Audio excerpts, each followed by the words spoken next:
The grand wedding hall falls silent as a woman in a crimson-red dress walks down the aisle. But she's not the bride. Her name is Zara Williams, a 28-year-old black woman who has absolutely no business being here. Every head turns, confusion rippling through the crowd of Korea's most elite and dangerous families. At the altar stands Kang Ji-woo, the ruthlessly cold leader of Seoul's most powerful crime syndicate, dressed in an immaculate white tuxedo. His dark eyes narrow as he recognizes her, the woman from the hotel elevator just 2 nights ago. Zara's heart pounds as she reaches him. She knows this is insane. She knows she's about to ruin everything. But when her eyes catch the glint of metal under a guest's jacket, when she sees the smirk on the bride's face that says this wedding is nothing but a trap, something inside her snaps. Without thinking, without planning, Zara grabs the groom's face and kisses him. Hard. Desperately. Right in front of 300 witnesses. The room erupts in chaos. But what shocks everyone more is when Ji-woo's hand grips her waist and he kisses her back. What Zara doesn't know is that her impulsive decision didn't just stop a wedding. It stopped a murder. But how did a simple delivery job turn into kissing Seoul's most dangerous man? And why did he look at her like she just saved his life? Hit that subscribe button and turn on notifications because this story is about to get absolutely wild. Trust me, you don't want to miss what happens next. To understand how Zara Williams ended up crashing a Mafia wedding, we need to rewind 3 days. Zara had moved to Seoul 3 years ago, working as a cultural liaison for international businesses. The pay was decent, the city was exciting, but her mother's mounting medical bills back in Atlanta were drowning her. So when her boss, Mr. Choi, offered her 5 million won, nearly $4,000, just to deliver a package to the Park family before Saturday, she didn't ask questions. She couldn't afford to. Friday night, Zara arrived at the luxury hotel where the Parks were supposedly staying. The documents felt heavier than they should as she rode the elevator to the penthouse floor.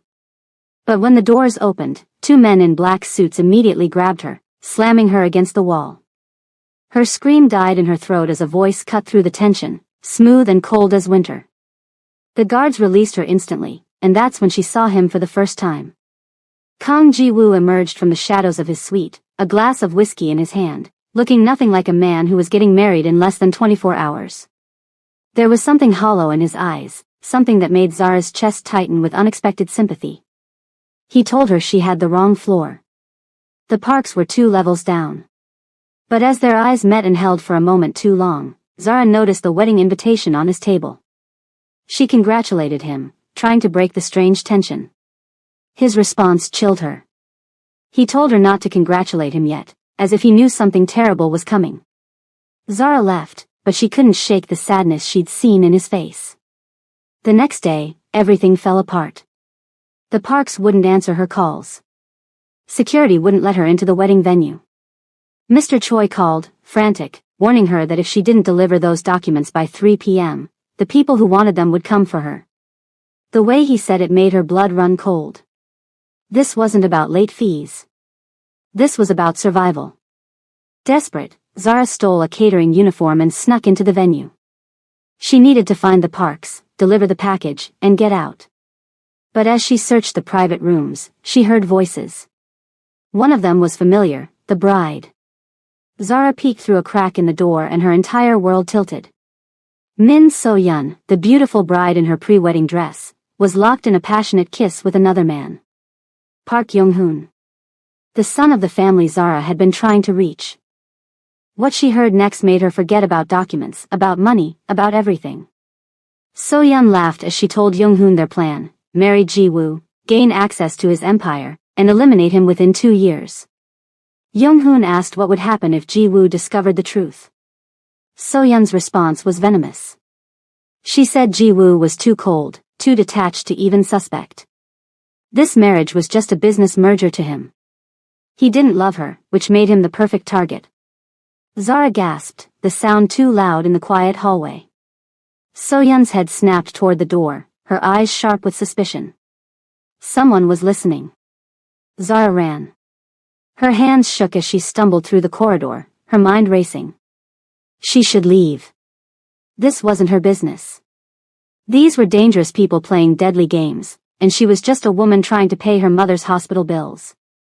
But that image of Ji-woo's sad eyes wouldn't leave her mind. The ceremony began with all the elegance and grandeur expected of Korea's criminal elite. Zara watched from the very back, hidden among the servers, telling herself she would just observe. Just make sure. Then she'd leave. Ji-woo stood at the altar looking like a king carved from ice. Expressionless. Unreachable. So-yeon walked down the aisle like an angel, all innocence and beauty, and Zara felt sick knowing the viper that lurked beneath. When the priest asked if anyone objected, Zara's fingernails dug into her palms. Every instinct screamed at her to stay silent.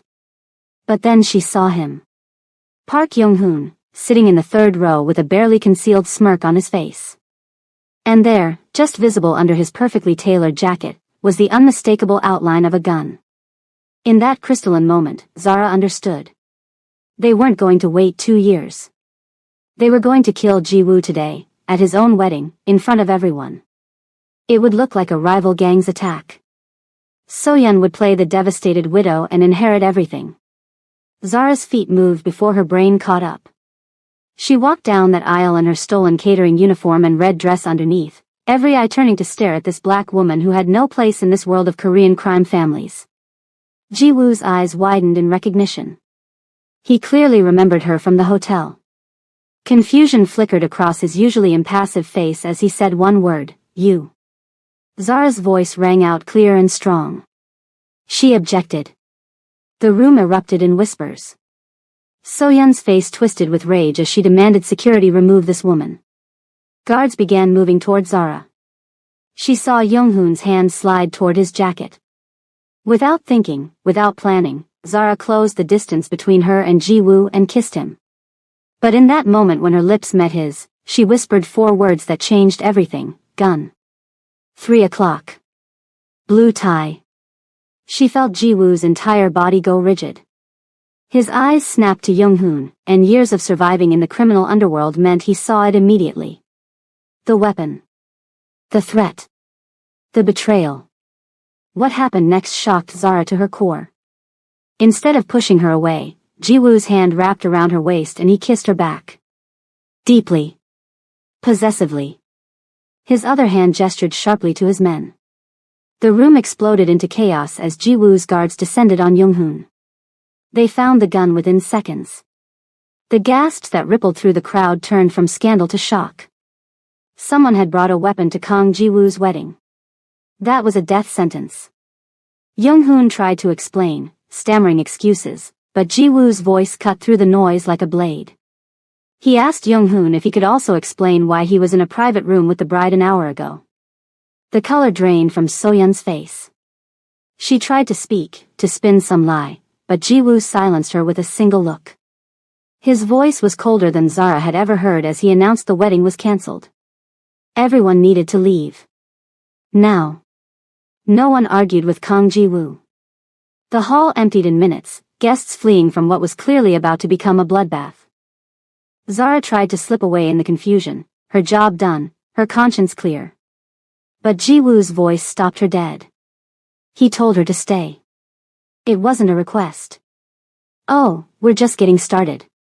If you're loving this story, show some love by hitting that like button and subscribe to our channel. Comment red dress energy if you would have done the same thing because honestly, Zara is iconic. Now let's see what happens when she's alone with the man she just saved. In a private room away from the chaos, Ji-woo stood in front of Zara with an expression she couldn't quite read. He demanded an explanation. Everything. Now. Zara's words tumbled out in a rush. She explained about the documents, about seeing his bride plotting murder, about the gun. She'd panicked. She just reacted. Ji-woo asked why she didn't simply tell him. Zara nearly laughed. Did he really think she could just walk up to a mafia boss and announce his bride was planning to kill him? That seemed like a great way to get herself killed for being delusional. Something unexpected happened then. Ji-woo laughed. Actually laughed. The sound was rusty, like he hadn't used it in years. His men, standing guard by the door, looked absolutely stunned. He asked her name. When she told him, he repeated it slowly, like he was testing how it felt. Then his expression turned serious again. He explained that she'd just made very powerful enemies. The Park family wouldn't let this humiliation go. They would come for her. Zara's heart sank as she muttered that this was just the story of her life. Ji-woo told her he was assigning her protection. When she protested, he made it clear it wasn't a request. He stepped closer, and Zara felt the air between them charged with that same strange electricity from the elevator. He asked about the kiss, whether it was part of her plan or something else. Zara's defenses flew up immediately. It was purely tactical, she insisted. A distraction. Nothing more.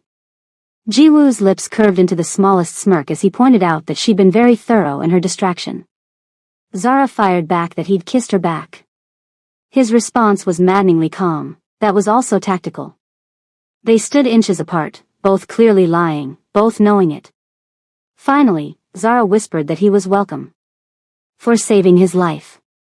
Ji-woo's voice dropped low as he thanked her, and the sincerity in those two words made her chest tighten. Then he was all business again, informing her she'd stay at his safe house while his men collected her belongings. Zara protested. She had a life, a job, responsibilities. Ji-woo's response was blunt and terrifying, not anymore. Welcome to my world, Zara Williams. The safe house turned out to be a luxury penthouse that probably cost more than Zara would make in 10 years. She immediately called her best friend Keisha back in Atlanta, desperately needing to process what had just happened. She'd kissed a Mafia boss at his own wedding, and now she was basically his prisoner. Keisha's first question was whether he was cute. Zara wanted to be annoyed, but she couldn't lie. Yes, he was infuriatingly attractive. Keisha told her to enjoy it, she was living a whole K-drama fantasy. That's when Ji-woo walked in without knocking.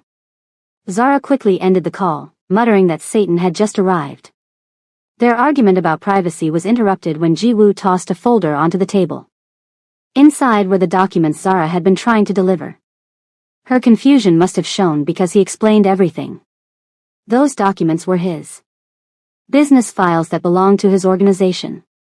The Parks had been intercepting them, using Mr. Choi as a middleman. Zara had been set up from the beginning. She was a pawn, a test of his security before they made their move at the wedding. Everything had been planned. Zara sank into a chair, the weight of it crushing her. She was completely screwed. Ji-woo agreed with brutal honesty. Yes, she was. Unless she worked for him. Zara's head snapped up. Doing what? She wasn't a criminal. She couldn't be part of his world. What Ji-woo proposed was insane. He needed a fake fiancé. Someone the Parks didn't know, someone smart and brave enough to kiss a stranger to save his life. If he appeared publicly with her, the woman who stopped his wedding, it would show he'd been in control all along. That the Parks never had the upper hand.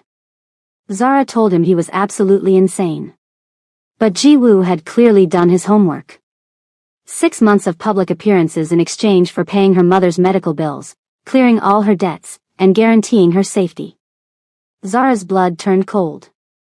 How did he know about her mother? Ji-woo's response was matter-of-fact. He knew everything about her now. He'd had her investigated because anyone who kissed him was automatically dangerous. Zara exploded in anger. She'd saved him. How dare he investigate her like some criminal? But Ji-woo's response cut through her rage. He was trying to save her now. The Parks would come for her. But as his woman, she'd be untouchable. Zara insisted she wasn't his anything. Ji-woo's voice dropped to something almost gentle as he told her the truth. Then she was a dead woman walking. The silence that followed was heavy with reality. Zara asked quietly if it would really be just 6 months. He confirmed. She added one condition, no kissing. Ji-woo's smirk returned, they'd need to kiss for appearances. Fine, Zara conceded. Professional kissing only. When Ji-woo extended his hand for a deal, Zara stared at it. This was crazy. Dangerous. Impossible. But what choice did she have?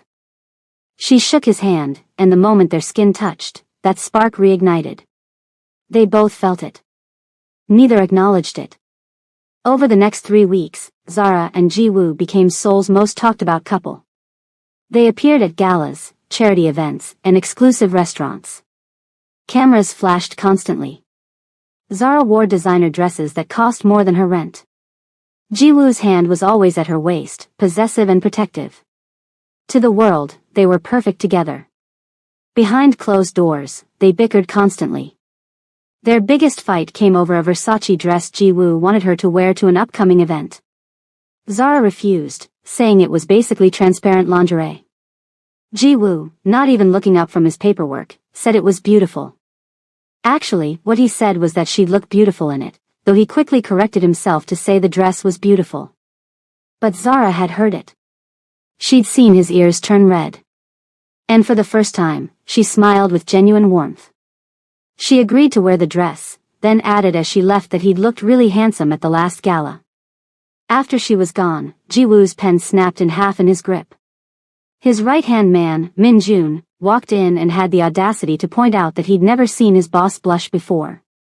Ji-woo ordered him out, but Min-jun was laughing. The night of the gala, Zara wore the dress.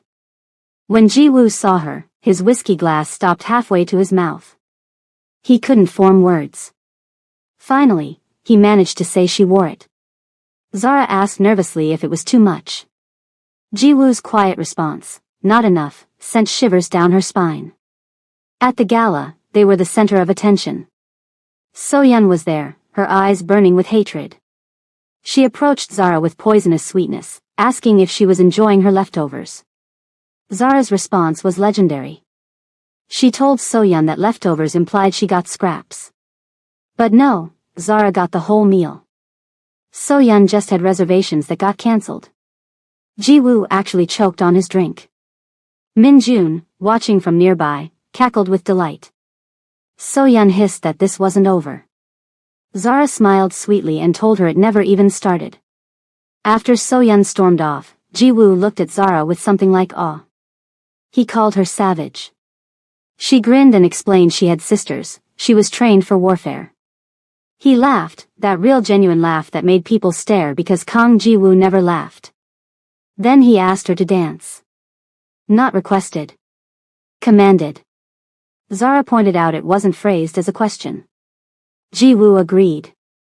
No, it wasn't. On the dance floor, they fit together perfectly. His hand on her waist, hers on his shoulder, swaying to music neither was really hearing. Zara whispered that people were watching. Ji-woo told her to let them. She asked if this was just for show. He confirmed it was. Then why, she started to ask, did it feel so real? He finished her thought. Real. Yes. That's exactly what it felt like. They'd stopped dancing, just swaying in place, lost in each other's eyes. Zara whispered that this was dangerous. Ji-woo whispered back that he knew. He started to lean in, and Zara's heart hammered in her chest. Then gunshots shattered the moment. Glass exploded. People screamed. The gala descended into chaos. Ji-woo immediately threw himself over Zara, shielding her body with his as bullets flew. She screamed, asking what was happening. His response was grim, the Parks. This was their retaliation. More gunfire erupted around them. They were pinned down behind an overturned table. Ji-woo barked orders to Min-jun in Korean, telling him to get Zara out. But Zara, in perfect Korean, told them she wasn't leaving him. Ji-woo's shock was visible. She spoke Korean. Zara explained she'd lived in Seoul for 3 years and she wasn't useless. To prove her point, she grabbed a champagne bottle and hurled it at an approaching gunman. Direct hit. The man went down. Ji-woo stared at her like he was seeing her for the first time. Who was she? Zara grinned fiercely. A woman with 3 older brothers who taught her how to fight. Now move. They fought their way out together, a team in perfect sync. But when they finally reached the car, Zara saw blood spreading across Ji-woo's shoulder. He'd been shot. She cried out that he was hit. He tried to dismiss it as nothing, but Zara wasn't having it. It absolutely was not nothing. In the back seat of the speeding car, Zara tore the bottom of her expensive dress to make a bandage. Her hands shook violently as tears streamed down her face. He could have died. He'd almost died protecting her. Ji-woo cupped her face gently, forcing her to look at him. He was okay. He was right here. But Zara couldn't stop the panic. This was insane. She couldn't do this. She couldn't live in a world where people she cared about got shot. Ji-woo made her look at him again. His voice was firm and absolutely certain as he promised he wouldn't let anything happen to her. Zara told him he couldn't promise that. No one could. But Ji-woo had just made that exact promise. And he meant it. Then he kissed her. Not for show. Not for cameras. This kiss was real, desperate, two people who'd just faced death and needed to feel alive. Zara kissed him back with everything she had, pouring all her fear and relief into it. When they finally broke apart, both breathing hard, Zara pointed out that kiss wasn't professional. Ji-woo agreed. No, it wasn't. She reminded him they had an agreement. He said he knew exactly what they'd agreed to. So what now? Zara asked. Ji-woo pressed his forehead to hers and whispered that now, he was going to break every rule he'd ever made. Back at the safe house, Zara carefully cleaned and properly bandaged Ji-woo's shoulder wound. The intimacy of the moment wrapped around them like a blanket. Finally, Zara asked the question she'd been wondering, why was he really marrying So-yeon? Ji-woo was quiet for a long time. Then he explained that his father had arranged the marriage before he died. It was a merger between families. Ji-woo thought he was honoring his father's final wishes. Zara asked if he loved So-yeon. His answer was devastating. Love was a luxury in his world. Zara told him that was incredibly sad. Ji-woo said it was just reality. But Zara caught something important. He'd said, was marrying, past tense. It was over now. He was free. Ji-woo looked at her with an intensity that made her breath catch. Was he free? Zara asked what he meant. Weren't free people allowed to make their own choices? He took her hand, the one that had been bandaging him. He confessed that he hadn't felt free in 10 years. Not since he'd taken over his father's empire at 22. But when she kissed him at that wedding, for the first time in a decade, he felt something. Choice. Like maybe he could choose something for himself instead of just carrying out duty and obligation. Zara's voice was barely a whisper. What did he choose? Ji-woo pulled her closer, his eyes searching hers. He said he was still deciding. Zara started to respond, probably something sarcastic to break the tension, but he cut her off with a kiss.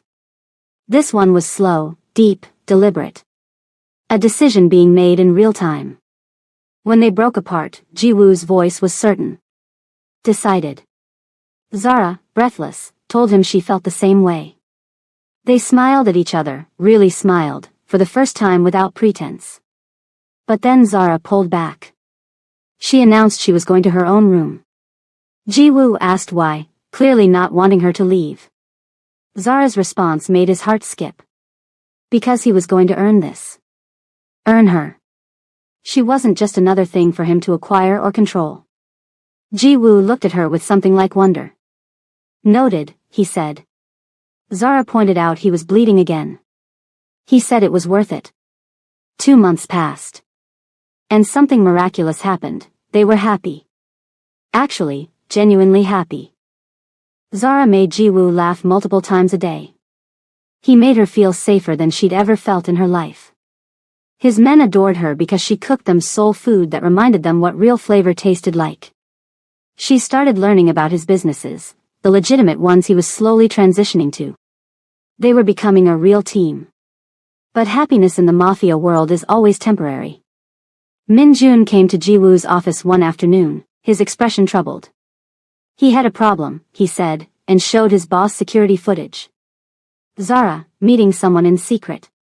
Multiple times. Passing documents. Ji-woo asked when this was. Last week, Min-jun confirmed. Then he showed more footage. More secret meetings. His voice was reluctant as he suggested what they were both thinking. Zara might be working with the Parks. Ji-woo's voice went deadly quiet as he ordered Min-jun out. When his second refused, trying to discuss it further. Ji-woo roared at him to get out. Alone, Ji-woo stared at the footage of the woman he loved betraying him.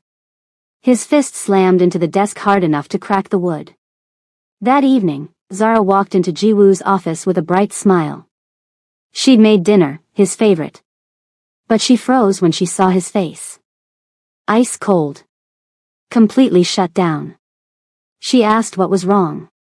He threw the photos on the desk. Her secret meetings captured in perfect clarity. Ji-woo's accusation hit her like a slap. She was working with the Parks. Zara's confusion was absolute. What? No. She would never betray him. But Ji-woo pointed at the evidence. It was right there in front of them. Zara insisted the evidence was wrong. He knew her. He knew she'd never do this. Ji-woo stood, his voice rising. Did he know her? They'd met 3 months ago when she crashed his wedding. For all he knew, that had been part of the plan all along. The hurt in Zara's eyes was devastating. He couldn't mean that. But the words kept coming, poison spilling from old wounds. Was any of it real? Or was he just another job, another mark? Zara's tears started falling. How could he even ask her that? Ji-woo's voice cracked with pain and fury.